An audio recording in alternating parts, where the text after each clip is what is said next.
안녕하세요. 파산관제 홍익표였습니다. 오늘은 이제 심신상실 혹은 심신미약, 낭비 이런 경우에 성년후견 제도가 있는데 성년후견 혹은 성년한정후견, 성년특정후견이 있습니다. 이 미성년자 후견과 좀 4개의 후견이 있죠. 이런 경우에 이제 흔히 말하면 이제 의사 능력이 없거나 좀 미약했을 때 본인 직접 파산 신청하기 전에 성년 후견을 이용할 필요가 있습니다. 제 개인적인 견해로 참고만 한번 해보십시오. 한번 보겠습니다. 케이스를. 뇌경색 환자가 있습니다. 아주 중증 뇌경색 환자가 있을 수 있겠죠. 의식만 있고 병원에서 움직이는 게 불가능하면 서류 발급이 불가능하죠. 이런 경우에는 성년 후견 후 후견인이 파산을 신청할 수가 있습니다. 특별 수권 허가 신청을 한 사건도 제가 직접 목격을 했습니다.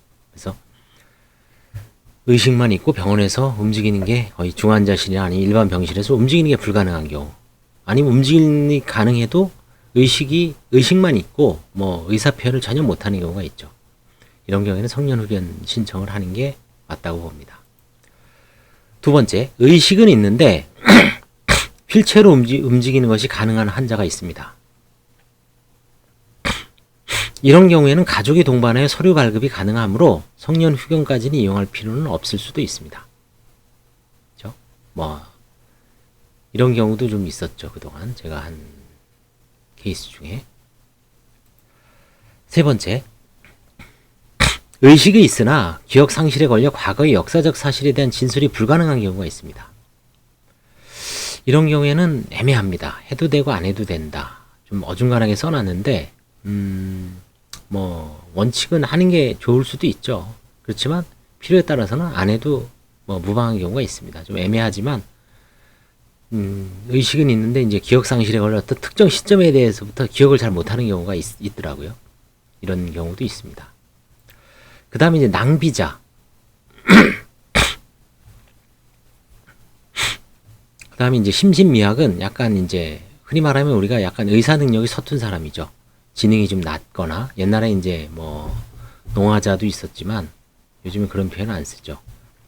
이런 경우에는 경제적 파탄이 먼저이면 파산 면책 후 재발 방지를 위해 성년 후견 제도를 이용할 필요가 있습니다. 저도 실질적으로 이런 케이스를 한 2번 봤는데 그분들한테 일단 면책을 해주고 추후에 재발 방지를 위해서 성년 후견 제도, 그러니까 한정 후견인을 선정해서 경제활동, 법률행위, 대출, 그 다음에 이런 걸 못하도록 제한할 필요가 있습니다. 그다음에 두 번째는 파탄 직전, 경제적 파탄 직전이거나 조만간 장래에 경제적 파탄에 이를 것이 명백할 경우, 이때는 선제적으로 한정 후견 신청 후 개인 파산을 하는 것이 좋을 수도 있지만 면책 후 성년 후견 이용해도 무방합니다. 이걸 좀 애매하게 썼죠. 그렇죠? 이렇듯 지금 실제 실무에서는 뇌경색 환자가 많습니다. 뇌경색 환자가 나이가 이제 드신 분인데 자기 채무를 자기가 기억을 못해요. 그런 경우는 명백하게 성년 후견을 신청해서 가족들이 채무부터 이제 조회를 해서 모든 서류를 후견인이 발급받아야 되겠죠. 근데 의사 능력은 있고 움직이는 게 불편하고 휠체어로 움직일 수 있을 정도다. 그런 경우에는 굳이 성년 후견이나 한정 후견을 할 필요는 없을 수도 있습니다. 낭비자는 상황에 따라서 먼저 하고서 파산이나 회생 제도를 이용할 수 있고요. 그거는 이제 선택적으로 이용할 수 있습니다. 이게 실질적으로 지금 실무에서 문제되니까 참고를 하시기 바랍니다. 감사합니다.